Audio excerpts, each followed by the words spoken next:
Hey friends, happy Wednesday morning. It is going to be a beautiful, beautiful day. Just wanted to share something that was on my heart this morning, something that I really, really hope blesses you.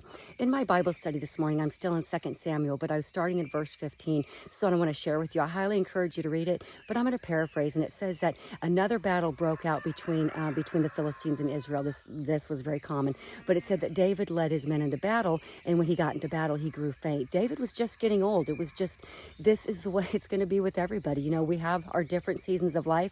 David has had his seasons of a warrior, but here it was very apparent that David was just getting old. And it said that one of his men had to step up and rescue him. And at that time, the men came to David and they said, David, you know, you can no longer come with us into battle so that the lamp of Israel will not be extinguished. They were just stating the obvious. They weren't, you know, it wasn't that they were mean. They were stating the obvious. David, you know, you're just getting older now, and you have to leave it to us. And so there were 3 more battles that ensued, and each time there was a champion that raised up to be victorious in battle, because David was not only a great leader, he in the battle he was a great leader to pass on that leadership, to pass on the baton so it would continue.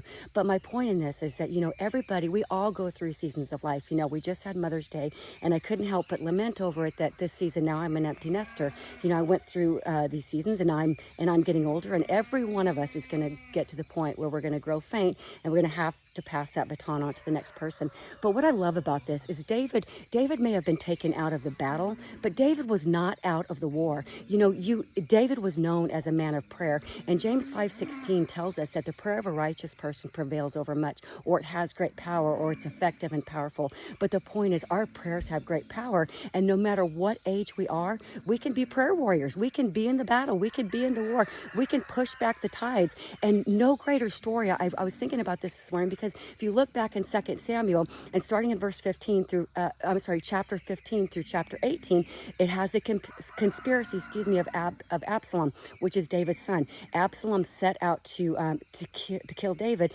and in a smite to David, his wisest counselor, Ahithophel, joined forces with Absalom. And at that time, it said that Ahithophel's counsel was just like coming from God. It was, if Ahithophel gave you counsel, then you listened to it. And he joined forces with Absalom. And David prayed. He said, Lord, frustrate his plans. Turn his plans into foolishness. Now, this couldn't have been done outside of God, but through a series of events, Hushai, his servant, came and was also allowed to give counsel to Absalom. Absalom followed the example of Hushai instead of Ahithophel, and that could only have been God.